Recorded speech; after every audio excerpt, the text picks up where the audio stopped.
En este sábado de la 12ª semana del tiempo ordinario, la Iglesia nos invita a reflexionar en el texto de Mateo 8, 5 al 17. Se los leo. En aquel tiempo, al entrar Jesús a Cafarnaúm, un centurión se le acercó rogándole: Señor, tengo en casa un criado que está en cama paralítico y sufre mucho.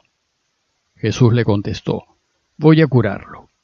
Pero el centurión le replicó: Señor, no soy quien para que entres bajo mi techo. Basta que lo digas de palabra, y mi criado quedará sano. Porque yo también vivo bajo disciplina y tengo soldados a mis órdenes. Y si le digo a uno ve, va. Y si le digo al otro ven, viene. Y si a mi criado le digo haz esto, lo hace. Al oírlo, Jesús quedó admirado y dijo a los que lo seguían: les aseguro que en Israel no he encontrado en nadie tanta fe. Les digo que vendrán muchos de oriente y occidente y se sentarán con Abraham, Isaac y Jacob en el reino de los cielos. En cambio, a los ciudadanos del reino los echarán fuera a las tinieblas. Y allí será el llanto y el rechinar de dientes. Y al centurión le dijo: vuelve a casa y que se cumpla lo que has creído. Y en aquel momento se puso bueno el criado. Al llegar Jesús a casa de Pedro, encontró a la suegra en cama con fiebre. La tomó de la mano y se le pasó la fiebre. Se levantó y se puso a servirles. Al anochecer le llevaron muchos endemoniados, y él con su palabra expulsó los espíritus y curó a todos los enfermos. Y así se cumplió lo que dijo el profeta Isaías: Él tomó nuestras dolencias y cargó con nuestras enfermedades. Ayer vimos que después de concluir con el Sermón del Monte, Mateo nos presenta a Jesús en intensa actividad. En esta actividad, Jesús va a poner en práctica lo que nos enseñó en el Sermón del Monte y a mostrarnos qué es lo que sucederá cuando Dios reine. Dijimos también que Mateo nos presenta esta actividad en 10 milagros distribuidos en 3 series. La primera serie de 3 milagros empezó ayer con la curación de un leproso. Y el relato de hoy nos presenta los otros 2 milagros de esta primera serie: la curación del criado del centurión y la curación de la suegra de Pedro. Lo importante de esta primera serie de curaciones es que todas ellas se dirigen a personas que el pueblo de Israel excluía. El leproso era excluido por ser pecador. El centurión y su criado eran excluidos por ser extranjeros, y la suegra de Pedro era excluida por ser mujer.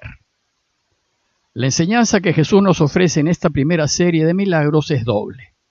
Primero, quiere enseñarnos que ninguna persona está excluida del reino de su Padre, y que todos, absolutamente todos, somos bienvenidos y acogidos por Dios. Y segundo, que los 3 milagros son de curación. Y esto para enseñarnos que el deseo de Dios es perdonar a todos. Como vimos, para los judíos, todos los enfermos son pecadores. Y si Jesús cura a 3 enfermos, esto nos indica que a los 3 los perdona. Y para poder curarlos, Jesús lo único que espera de ellos es fe. Que tengan la absoluta certeza, que crean que Él los puede curar. El relato de hoy se divide en 3 partes. Primero la curación del siervo del centurión, luego la curación de la suegra de Pedro y por último un resumen de la primera serie acerca de la actividad curativa de Jesús. Veamos pues la curación del siervo del centurión. El texto empieza diciéndonos que Jesús entró en Cafarnaúm. Cafarnaúm, que se ubicaba a orillas del lago, era el centro de operaciones de Jesús, y de allí partía hacia los diversos pueblitos de Galilea y allí volvía. Pero se trataba de un pequeño pueblito de pescadores de solo 6 manzanas cuadradas. Si bien Cafarnaúm era muy chiquito, era muy importante por 2 motivos. Primero, estaba en la frontera entre el reinado de Herodes y el de su hermano Filipo, y por tanto había aduana y cobradores de impuestos. Allí vivía el publicano Mateo. Y segundo, pasaba cerca de él un importante camino romano llamado Vía Maris, y por tanto había un pequeño destacamento romano para cuidar el camino. Dice Mateo que al entrar en Cafarnaúm se acercó a Jesús un centurión rogándole: Señor, mi sirviente está en casa enfermo de parálisis y sufre terriblemente. El centurión era un oficial romano de bajo rango a cargo de 100 soldados, pero era un invasor romano, un enemigo, y es de suponer que todos los hombres a su cargo eran romanos y enemigos. Pues resulta que este extranjero le pide a Jesús un favor, que cure a su sirviente. Y Jesús, sin dudarlo, le dijo en ese mismo instante: yo mismo iré a sanarlo. Ya Jesús nos ha enseñado en el Sermón del Monte que hay que amar a nuestros enemigos y a pedir por quienes nos persiguen. Pues para fastidio de muchos judíos, acá Jesús pone en práctica lo enseñado. Además lo hace inmediatamente, tal vez conmovido por la preocupación del centurión por su sirviente. Pues Dios siempre va a ayudar a las personas de buen corazón. Pero hay un problema. El centurión respondió: Señor, no soy digno de que entres en mi casa. ¿Y por qué no es digno? Porque según la ley de Moisés, ningún judío podía entrar en la casa de un extranjero, y si lo hacía quedaba contaminado, impuro ante la ley. El centurión lo sabía y se lo advierte. Pero a Jesús no le interesaba si se contaminaba o no, solo le interesaba ayudar.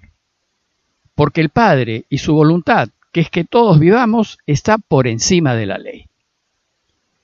Como el romano sabía que Jesús no podía entrar en su casa, le dice: basta que digas una palabra y mi sirviente se curará.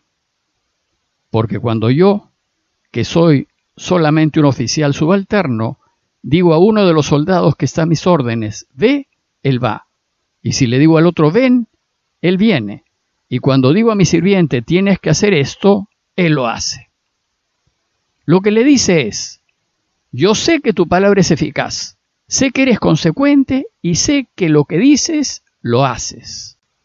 Por eso, cuando pedimos que Dios nos bendiga, es decir, cuando le pedimos que diga bien de nosotros, si Él dice bien, habrá bien, pues lo que Él dice es.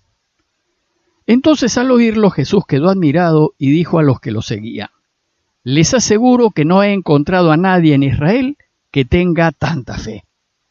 Jesús se asombra de que ese extranjero pagano tenga tanta confianza en la palabra del Dios de Israel y que tenga la seguridad de que si Jesús dice que su siervo sane, su siervo quedará sano. Entonces Jesús aprovecha para afirmar que el reinado de Dios está abierto a todos, también a los extranjeros, incluso a los ateos si tienen el corazón bueno.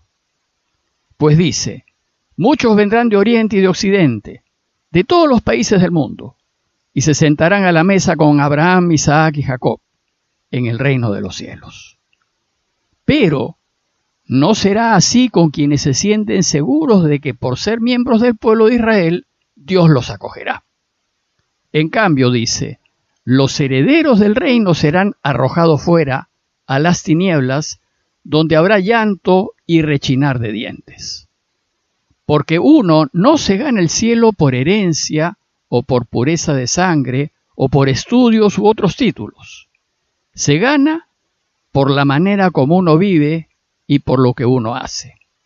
Si tu corazón está lejos de Dios, no disfrutarás de su reinado.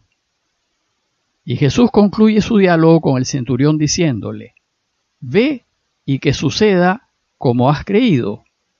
Y dice el texto que el sirviente se sanó en ese mismo momento. Luego viene el pasaje de la curación de la suegra de Pedro, que estaba en cama con fiebre. La tercera forma de exclusión que Jesús hace frente es la de las mujeres. Para los judíos, la mujer no valía nada, solo valía para dar a luz a hijos hombres. Eran propiedad del hombre y éste las contaba entre sus pertenencias.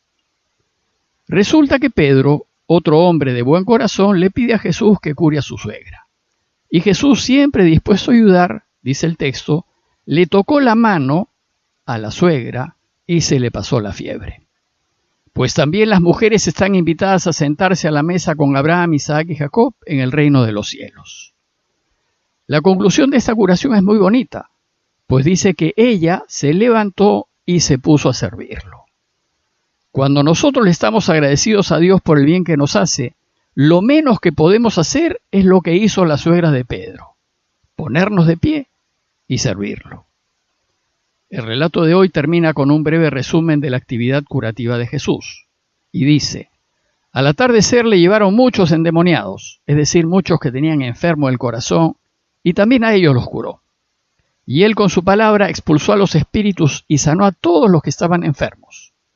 Pues todo lo que hizo Jesús en su vida pública fue ayudar, sanar, curar, aliviarnos de nuestros problemas, dolores y sufrimientos. O como dice Mateo, para que se cumpliese lo que había sido anunciado por el profeta Isaías. Él tomó nuestras debilidades y cargó sobre sí con nuestras enfermedades. Pues lo único que Dios desea es que seamos felices. A manera de conclusión, los invito a considerar 2 puntos. Primero, ¿qué tan fuerte es nuestra fe en Jesús y qué tan convencidos estamos de su palabra? ¿Es como la del centurión? ¿Es como la de Pedro? ¿Estamos convencidos que Él responde a nuestras oraciones si lo que le pedimos es voluntad del Padre?